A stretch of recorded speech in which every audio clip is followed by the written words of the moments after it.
Hay un territorio silencioso donde la mente humana, al intentar comprender lo sutil, tropieza con sus propias sombras. Ese territorio es el mundo espiritual, no porque la espiritualidad sea peligrosa, sino porque la percepción humana aún está entrenada para desconfiar de aquello que no puede tocar. Y es en ese borde donde lo conocido se difumina y lo invisible se vuelve posible, donde aparecen los metemiedos, esas formas psíquicas que distorsionan la experiencia espiritual, la contaminan y la reducen a una caricatura amenazante.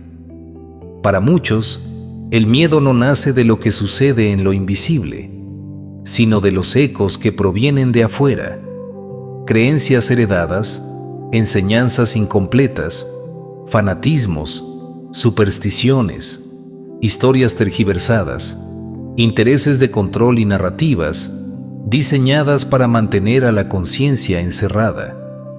El miedo se vuelve una herramienta de obediencia, y cuando un ser humano teme explorar su propio potencial, se vuelve fácilmente manipulable, porque aquel que teme a su espíritu renuncia a su soberanía.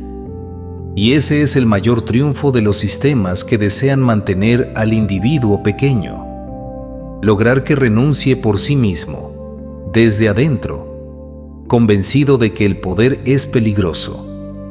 Los mecanismos externos del miedo se alimentan de símbolos mal interpretados, de relatos exagerados, de amenazas de castigo espiritual, de advertencias empaquetadas en religiones rígidas o sectas disfrazadas de salvación. Se alimentan también de la ignorancia, de la incapacidad de aceptar que lo espiritual no es propiedad de nadie. Incontables culturas ancestrales, desde los Andes hasta el Himalaya, supieron que el mundo invisible no es territorio de terror sino de conocimiento. Pero el tiempo, las guerras, los intereses y la colonización espiritual fueron oscureciendo esas enseñanzas, transformando herramientas de poder en instrumentos de resignación. Así nacieron los miedos externos, como barreras culturales diseñadas para impedir la expansión consciente. Y, sin embargo, los metemiedos más peligrosos no vienen desde afuera, sino desde los laberintos internos. El miedo a uno mismo es el más profundo. Miedo a la propia sombra, a la propia luz, a la responsabilidad de despertar. Porque despertar implica dejar de culpar al destino, implica tener claridad en las decisiones, implica dejar de repetir la historia. Esto es incómodo, y por eso la psique crea figuras, monstruos, advertencias, presencias imaginarias, sensaciones de ataque o peligro, cuando lo único que está ocurriendo es que la conciencia está atravesando capas internas que habían permanecido ocultas. El miedo interior es un guardián del umbral. No ataca, sino que custodia el paso hacia una comprensión mayor.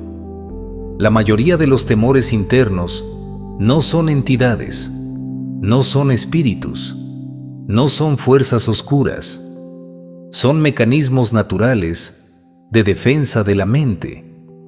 Cuando una persona siente que algo la observa, cuando tiene una intuición inquietante al meditar o al explorar terrenos nuevos, cuando percibe sombras o escalofríos, no está entrando a un infierno metafísico, está entrando a regiones internas no integradas. El sistema nervioso reacciona, el inconsciente despierta, y la mente interpreta esos procesos con el lenguaje del miedo. Ese lenguaje es primitivo, biológico, aprendido a lo largo de millones de años para sobrevivir en la oscuridad. Pero la espiritualidad no es la cueva del depredador, es el amanecer interno. Y sin embargo, la mente sigue actuando como si algo pudiera devorarte por explorar tu interior. Todo miedo espiritual es, en su raíz, Miedo a la expansión. Porque expandirte significa morir simbólicamente, morir al personaje, morir a la historia repetida, morir a la identidad que te protegía. Ese proceso es tan profundo que la mente lo siente como si se aproximara a una amenaza real. Surgen pensamientos intrusivos, imágenes, sensaciones corporales incómodas. Surgen memorias que no sabías que cargabas. Surgen resistencias. Y muchas personas, al no comprender estos mecanismos, creen que están siendo atacadas por algo externo. Pero lo que ocurre es exactamente lo contrario. Lo interno se está reacomodando, revelando su estructura, pidiendo orden. Los miedos internos se alimentan de experiencias pasadas, traumas, inseguridades, falta de autoestima, heridas de infancia y creencias implantadas. No tienen poder propio, solo tienen el poder que tú les cedes. Cuando una persona se siente vulnerable espiritualmente, cuando cree que cualquier presencia puede dañarla, en realidad está expresando un miedo humano, no una amenaza metafísica. Lo espiritual no agrede, lo desordenado es el propio campo emocional. Sin comprender esto, es fácil caer en manos de quienes comercian con el miedo. Hay quienes fabrican enemigos invisibles para vender soluciones milagrosas. Hay quienes inventan demonios para vender protecciones. Hay quienes construyen conspiraciones para despertar temor. Hay quienes te hacen creer que necesitas intermediarios para relacionarte con tu propia conciencia. Y así se perpetúa un ciclo de dependencia. Pero toda persona que domina su interior sabe que la protección es un estado, no un objeto. El equilibrio es la verdadera defensa. El autoconocimiento es la verdadera armadura. A medida que uno avanza en el mundo espiritual, meditando, explorando símbolos, conectando con la energía, comprendiendo leyes sutiles, los miedos empiezan a cambiar de rostro. Al principio son monstruos, después son dudas, más adelante son resistencias y finalmente se convierten en pruebas de coherencia. Cada miedo revela un punto débil que debe ser fortalecido. Cada sensación perturbadora señala un aspecto que necesita integración y cada inquietud invita a profundizar. Cuando una persona comienza a caminar con verdadera intención, el miedo ya no es enemigo, sino indicador. El miedo que te imponen desde afuera refleja la parte de ti que aún cree que no tiene poder. Y el miedo que nace desde dentro refleja la parte que aún no reconoces como tuya. Ambos pueden ser disueltos, pero solo cuando se mira de frente lo que los causa. Lo espiritual no es oscuro ni peligroso. Lo confuso es la mente humana cuando no se le ha enseñado a observarse. El camino espiritual no necesita guardianes externos que infundan terror. Necesita claridad. Necesita profundidad. Necesita educación. Y sobre todo necesita que cada individuo se atreva a hacerse responsable de lo que siente, piensa y proyecta. Porque la verdadera amenaza no está en lo invisible, sino en todo lo que la persona no se atreve a ver dentro de sí misma. Y es aquí donde la defensa real comienza, en la comprensión. No con rituales de miedo, no con objetos mágicos, no con discursos de amenaza, sino con conocimiento. El conocimiento estabiliza, ilumina, ordena y permite discernir. El miedo, en cambio, nubla, distorsiona, manipula y paraliza. Mientras un ser humano tenga miedo de su mundo interno, seguirá siendo presa fácil de los mecanismos externos que intentan controlarlo. La defensa espiritual no es un acto de guerra, sino un acto de conciencia. Quien se defiende desde el miedo ya ha perdido antes de comenzar. porque sigue alimentando la premisa de que existe una fuerza externa con poder sobre su interior. En cambio, la verdadera protección se edifica desde un conocimiento tan profundo de uno mismo que ninguna sugestión, ninguna proyección y ningún eco emocional pueden entrar sin permiso. Defenderse espiritualmente es, en esencia, aprender a cerrar las brechas internas por donde se filtra el miedo. No hay entidades acechando, sino pensamientos desordenados buscando estructura. No hay amenazas invisibles, sino percepciones inmaduras requiriendo madurez. No hay fuerzas oscuras esperando tu descuido, sino fragmentos de tu historia que piden ser integrados en luz consciente. La primera técnica, aunque muchos no la nombren así, es la estabilización del campo interno. Esto significa cultivar un estado donde el sistema nervioso opera en coherencia, donde la respiración se vuelve puente entre el cuerpo y la mente, y donde la atención se convierte en el eje rector de la experiencia. Una persona en coherencia es prácticamente inmune a cualquier sugestión o ataque emocional, porque su campo interno no vibra en confusión. La mayoría de las perturbaciones espirituales se desvanecen cuando la respiración se vuelve lenta, profunda y ordenada, porque el cuerpo deja de interpretar la experiencia como amenaza. Lo espiritual solo se vuelve aterrador cuando el cuerpo está en estado de supervivencia. Y es allí, en el retorno a la regulación, donde comienza la verdadera protección. La segunda técnica consiste en recuperar la autoridad perceptual. Esto significa comprender que tú eres quien decide cómo interpretar cada sensación, visión, mensaje o experiencia interna. Ningún estímulo espiritual es más poderoso que tu interpretación de él. Cuando algo se siente inquietante, la mente suele llenar los vacíos con suposiciones negativas, porque así ha sido entrenada. Pero si en lugar de reaccionar te detienes, observas y reinterpretas, la sensación cambia por completo. Esta autoridad perceptual se entrena con la atención sostenida. Observar sin reaccionar, sentir sin huir, permitir que lo desconocido se revele en su forma real. Muchas veces lo que parecía amenazante se convierte en una revelación, un recuerdo, una intuición o un insight profundo.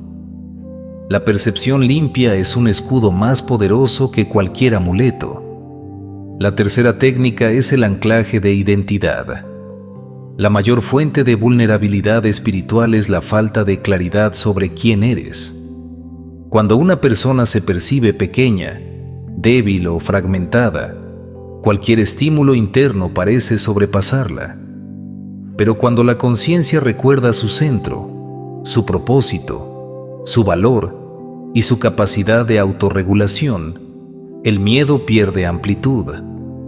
Este anclaje no es una frase positiva, sino un reconocimiento visceral. Nada puede dominarme porque yo soy quien configura mi experiencia interna. Cuando este reconocimiento se vuelve natural, la psique deja de fabricar amenazas fantasiosas. El campo emocional se ordena, la mente se aquieta y la energía se expande sin distorsión. La identidad soberana es la muralla más sólida que puede tener cualquier caminante espiritual. La cuarta técnica se manifiesta como higiene energética, no en el sentido folclórico de limpiar energías ajenas, sino en el sentido profundo de depurar pensamientos repetitivos, emociones densas no procesadas y patrones que drenan la vitalidad. Cuando alguien dice que siente una sombra encima, a menudo es una emoción reprimida que busca expresarse. Cuando dice que siente un bloqueo, suele ser una decisión no tomada. Cuando habla de una vibra pesada, Generalmente se trata de su propio cuerpo pidiendo descanso o silencio. La higiene energética consiste en identificar estas cargas, nombrarlas, respirar dentro de ellas y liberarlas de forma consciente. La mente ordenada es un templo. La mente saturada es una cueva de ecos. La quinta técnica es el dominio del umbral, ese punto donde lo desconocido se manifiesta y la mente tiembla. Todo practicante espiritual atraviesa umbrales: la primera visión, la primera sensación intensa, la primera percepción de una presencia, la primera experiencia fuera de la lógica. El error está en creer que el umbral es un enemigo. El umbral no ataca, solo revela lo que aún no has integrado. Para dominar el umbral, no se necesita valor temerario, sino templanza. Observar lo desconocido con calma, permitir que se despliegue, sostener el eje interno mientras ocurre. Quien domina el umbral adquiere una fortaleza extraordinaria, la capacidad de convivir con lo misterioso sin perder la claridad. Ese es el sello de un espíritu maduro. La sexta técnica es el silencio operativo, un estado donde la mente deja de producir ruido innecesario. El miedo espiritual se multiplica en la mente parlante, esa voz interna que imagina escenarios catastróficos, que interpreta cada sensación como una amenaza, que crea historias donde no las hay. El silencio no es ausencia de pensamiento, sino ausencia de turbulencia. Cuando la mente está quieta, nada la asusta. Cuando está en paz, ningún símbolo se percibe como ataque. Las culturas místicas enseñaron que el silencio es el guardián del templo interior, porque sin silencio no hay discernimiento, y sin discernimiento no hay defensa. La claridad nace en el silencio. La séptima técnica es la presencia entrenada, un estado en el que la atención está tan firme y tan consciente que ninguna emoción, imagen o intuición puede arrastrarte. La presencia te permite diferenciar lo simbólico de lo literal, lo emocional de lo espiritual, lo imaginario de lo verdadero. La mayoría de los ataques espirituales se desvanecen en cuanto la persona vuelve a la presencia. Con presencia, cualquier visión perturbadora pierde forma, cualquier sensación se convierte en información, cualquier ruido interno se transforma en dato. La presencia es la lámpara que ilumina el territorio interior, y donde hay luz, no hay monstruos. La verdadera defensa espiritual culmina en una comprensión profunda. No necesitas defenderte de lo espiritual, sino de tu propia interpretación del misterio.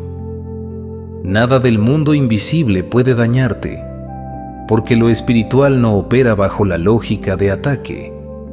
Lo único que puede lastimarte es la forma en que tu mente tiñe la experiencia. Cuando una persona entiende esto, su campo se vuelve impermeable al miedo. Es entonces cuando la espiritualidad se convierte en camino, no en amenaza. Y, en ese punto, lo que antes era oscuro se revela como conocimiento. Lo que antes era inquietante se transforma en guía. Lo que antes parecía peligroso se convierte en oportunidad. La soberanía espiritual es el grado más elevado de protección. Significa que nadie decide por ti lo que es real. Significa que no entregas tu poder a relatos ajenos. Significa que sabes quién eres en todo momento y por ello, ningún mecanismo externo puede manipularte. La defensa espiritual no consiste en levantar muros, sino en encender la conciencia. Porque cuando la conciencia está despierta, cualquier intento de miedo, interno o externo, se disuelve antes de tocarte.